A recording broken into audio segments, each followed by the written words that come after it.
अस्सलाम वालेकुम dear students, क्या हाल है जी आप लोगों के। उम्मीद करता हूँ आप ठीक होंगे। Welcome to the computer services academy. अल्हम्दुलिल्लाह हमारी एकेडमी के स्टूडेंट्स कैनाल पटवारी के इंटरव्यूज़ देकर आ रहे हैं। इसके अलावा जितने भी जो इंटरव्यूज़ वगैरह होते हैं एकेडमी के चैनल पर वो शेयर किए जाते हैं, और जो सक्सेस स्टोरीज़ आपको एंड स्क्रीन पर नज़र आएंगी वहाँ पर बाकी इंटरव्यूज़ भी चेक करें। और हमारे स्टूडेंट्स अल्हम्दुलिल्लाह तकरीबन 99% सिलेक्ट होते जा रहे हैं।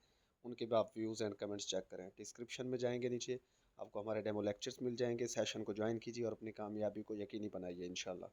इजहार अली है झंग से, इनका इंटरव्यू सुनिए। अस्सलाम वालेकुम सर।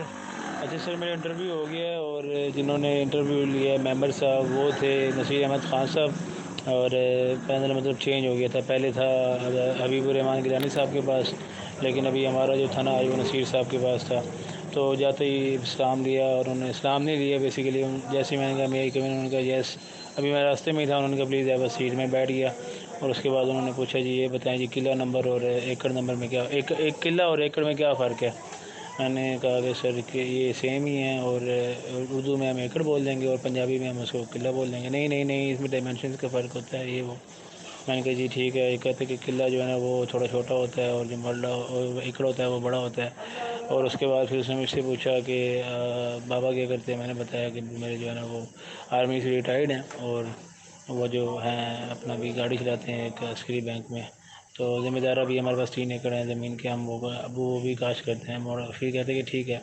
उसके बाद जो है ना मैं जब जवाब दे रहा था तब साथ से जो थे मेरे डिपार्टमेंट के वो कह रहे थे कि बच्चे को तैयारी है सर, बच्चा जो है ना मेरे ख्याल में थोड़ा तेज़ी में है। तो उन्होंने मुझे कहा कि बेटा आप थोड़ा स्लो स्लो हो जाए। फिर मैं स्लो हो गया, और उसके बाद फिर उन्होंने मुझसे पूछा कि अच्छा ये बताएं कि अगर अगर आप वो नहीं है अपना नंबरदार नहीं है, किसको ले जाते हैं अपना गिरदाव अपना अभियाना लेते वक्त किसको, सॉरी गिरदावरी करते वक्त किसको ले जाते हैं। मैंने कहा सर नंबरदार को। तो मैंने कहते फिर वो, मैंने कहा सर ज़मीन का जो होता है अराज़ी, जो ज़मीन का मालिक होता है उसको ले जाते हैं। वो भी नहीं है। तो मैंने कहा सर फिर वो पंचायत जो होगी उसमें से कोई एक बंदा सेलेक्ट कर लिया जाएगा। कहते कि नहीं नहीं, वो कौन होता है बताएं। मैंने कहा सर पंचायत में से कोई एक बंदा सेलेक्ट कर लिया जाएगा, वो बता दे, वो उसके साथ जाएगा। कहते नहीं, वो चौकीदार होता है। मैंने कहा ठीक है सर।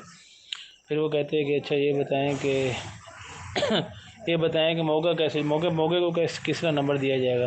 मैंने कहा सर मौके को बेसिकली नंबर दिया जाएगा, इसने नहीं, वो पूछा नक्का नक्का पूछ रहे थे कि यार नक्का क्या होता है। कहते हैं कि नक्का को कैसे नंबर, नक्के का अलग अलग नंबर होता है। मैंने कहा जी सर। कहते हैं कि अच्छा उसको कैसे वो जो है ना नंबर दिया जाएगा। मैंने कहा सर नक्के को मौका नंबर होगा, उसके ओवर उसके नीचे करके फिर वो लिखा होगा नक्का नंबर लिखा होगा, मौके नंबर नहीं नहीं, ये तो अलग चीज़ है, अलग चीज़ है, इसको अलग नंबर दिया जाता है ये। मैंने कहा ठीक है सर। वो फिर ना बताने लगे खुद ही, इसके बारे में वैसे उन्होंने नहीं बताया। और उसके बाद जो है ना उन्होंने मुझसे एक दो सवाल और किए जो कि अभी मेरे माइंड में नहीं है, और उसके जवाब भी वो खुद ही देने लग जाते थे। मतलब जो भी उनको जवाब बताओ ना वो उनको कहते थे कि ये नहीं है ये है। मतलब ठीक है, जो थोड़ा बहुत बताते थे वो कहते ठीक है, लेकिन उसको फिर वो एक्सप्लेन करने लग जाते थे। तो उसके बाद उन्होंने मुझे कंप्यूटर वाली मैम की तरफ रेफ़र कर दिया। और उन्होंने अच्छा, यहाँ पर मैं थोड़ा सा ये चीज़ ऐड कर दूँ कि अगर इंटरव्यू लेने वाला दरमियान में आपको इंटरप्ट कर रहा है और कुछ चीज़ें वो ऐड कर रहा है तो आप बिल्कुल उनकी बात को सुने।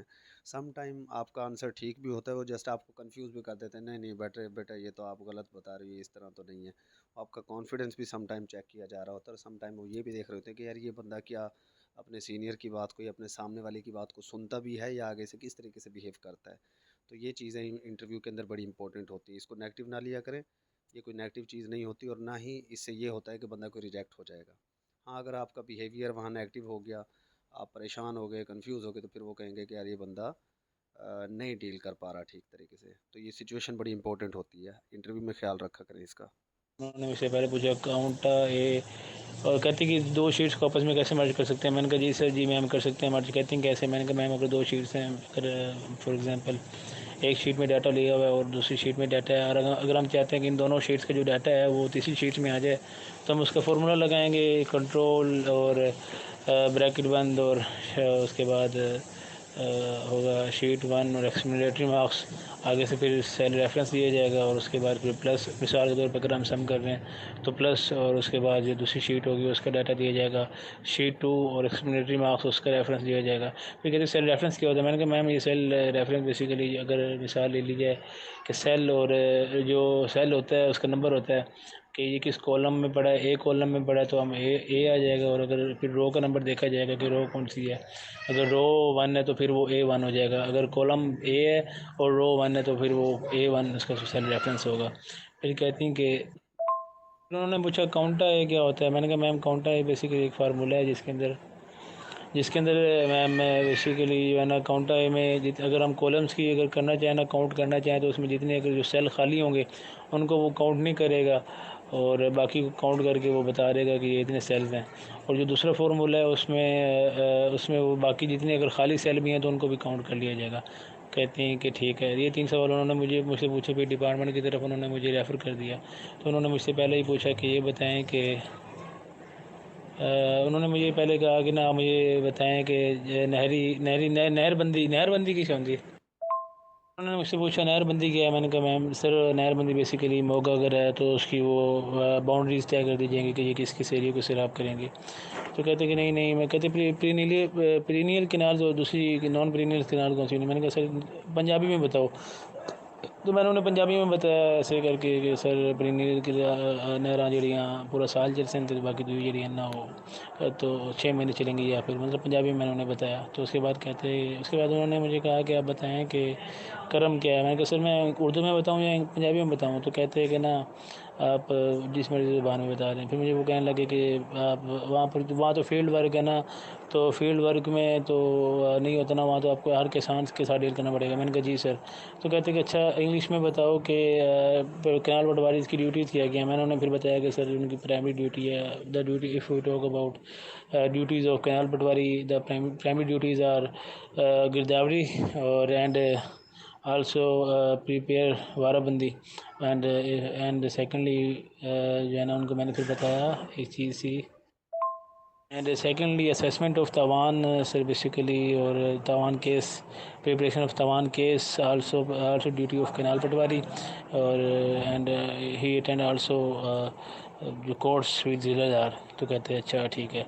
तो उसके बाद फिर ना मुझे वो कहते हैं कि ना ये बताएं कि जो है ना तरमीम के बारह तरमीम क्या होती है, बाराबंदी तरमीम क्या होती है। मैंने कहा सर बेसिकली जब एक पटवारी जो आता है फील्ड पे जाता है गिरदावरी करने, तो गिरदावरी नहीं बाराबंदी करने जब जाता है तो वाराबंदी करते वक्त जो है ना अगर वो किसान के 10 एकड़ हैं तो वो गलती से 20 एकड़ लिख देता है, तो उसका जो है ना और बार में वो उसने अगर वो ठीक कराना होता है किसान ने, तो फिर वो सर उसको उसकी तरमीम की जाती है, उसको ठीक किया जाता है। इसको इसको वाराबंदी तरमीम कहा जाता है।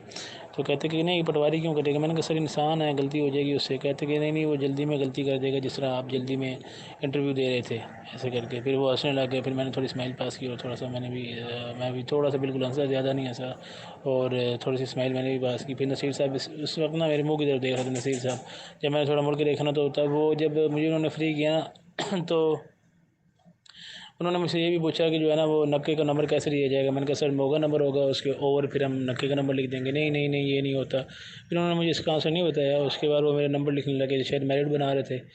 और उसके बाद जो है ना उन्होंने कहा कि ठीक है आप जा सकते हैं। मैंने कहा जी ठीक है, मैं इजाज़त है सर। कहते जी इजाज़त है। मैंने कहा ठीक है sir thank you so much. ये कह के मैं उठ के आ गया। बताएं किस तरह हुआ है। ये देखें हमारा ये इंटरव्यू नंबर 29 था हमारे स्टूडेंट का। और काफ़ी कभी चांसेस हैं कि इंशाल्लाह सिलेक्शन हो जाएगी। बाकी थोड़ा सा वीक पॉइंट ये रह गया कि थोड़ा जल्दी करते हैं ये।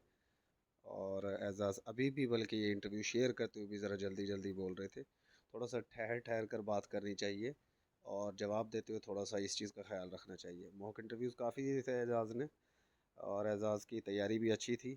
मुझे उम्मीद है कि ये वहाँ पर अगर कॉन्फिडेंस के साथ जवाब देकर आया तो इंशाल्लाह सिलेक्ट हो जाएगा। नेक्स्ट इंटरव्यू आपके साथ जल्द शेयर किया जाएगा। Stay blessed. अल्लाह हाफिज़।